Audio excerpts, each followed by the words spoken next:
When we see the map of Iceland, some may think all this volcanic system we see drawn in a line, connected together, may all actually point to a fact for them that these are all connected together. Like something now that is promoted as a supervolcano in Campi Flegrei of Italy, near the town of the Napoli. We are seeing a cult forming around this and actually promoting every day that such a thing is going to happen, a big magma chamber, all connected together, they will erupt. In America, we may have such a thing with the, super volcano supposedly there. It's almost like a cult. Every day they have to come and worship. Every day there is a massage going on to massage the subject, milking it as much as possible before, the subject dies out. So, is this the case? Is this something new? Unfortunately, it is not new. In the 19th century, and we have evidence for that in the form of a story by the Jules Verne called Journey to the Center of the Earth. Probably based on the journeys to the actually magma chambers, some of the pipes and tubes, shafts going down in the Iceland. You could actually think in that, are they all connected? If you go down in Iceland in one of these channels and pipes, you may end up all the way to the Italy and be out from the Stromboli, for example. So when an average person like that saw the rocks containing fossils, it came logically to their mind that also dinosaurs live in the rocks, under the rocks, inside the earth, solid earth. As we know, these are just dead animals. We know that. We know a lot since then, and what we know is mostly related to plate tectonics, where the continents collide, gather in one point, and then separate. The forces which are causing this are coming from the deep within the earth. We have a mantle of the earth going through convections.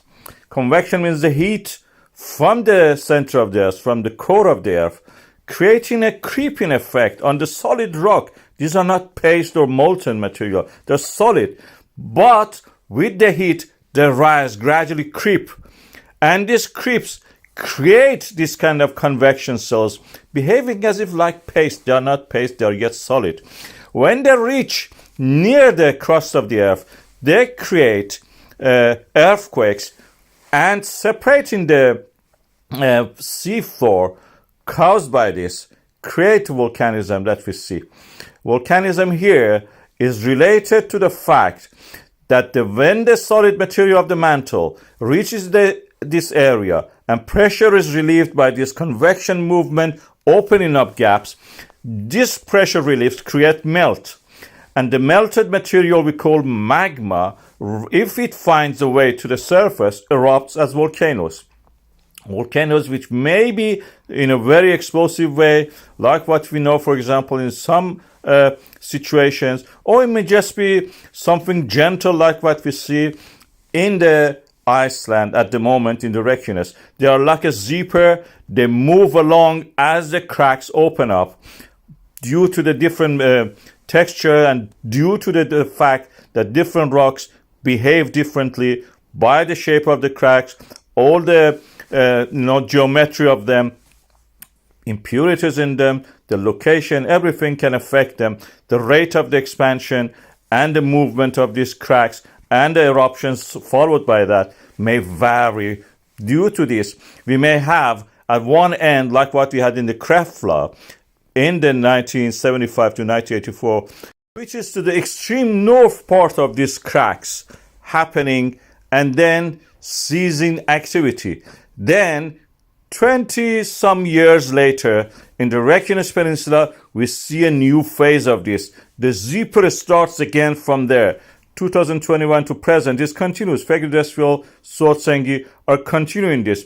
What affects this is the availability of the magma, and that magma must be present there. Magma in the form of the pressure relief rise into the, causing the mantle rise to the near the surface, and then melt and then erupt as volcanoes. And also the mechanical properties of the lithosphere or the earth crust in that location. Most of these eruptions happen actually in the Eurasian part of this plate margin in the Reykjanes Peninsula. That is interesting observation. So we have to learn still a lot about this. This is not 20 or 30 year cycle. This is one of the things that you can put forward. Maybe there are more than that, 200 years, 800 years, 1,000 years cycle. We don't know what causes these cycles still, and we have to learn more about what is going inside the earth, inside the interior. It's an exciting time to be a PhD student doing research on this, and I invite anybody who is interested in the subject, actually try to actually go and study in this field and provide some answers. Who knows, maybe the next big discovery is waiting to be made here. Of course, for sure, we can say there is no supervolcano here. Not all the volcanoes will erupt in this area together, but there is a zipper action, and we have to find the cycle of the opening and closing of this zipper. And to discover the cycle and the period of these recurring volcanic eruptions in this area, and also we may help us with the other supervolcano suspects.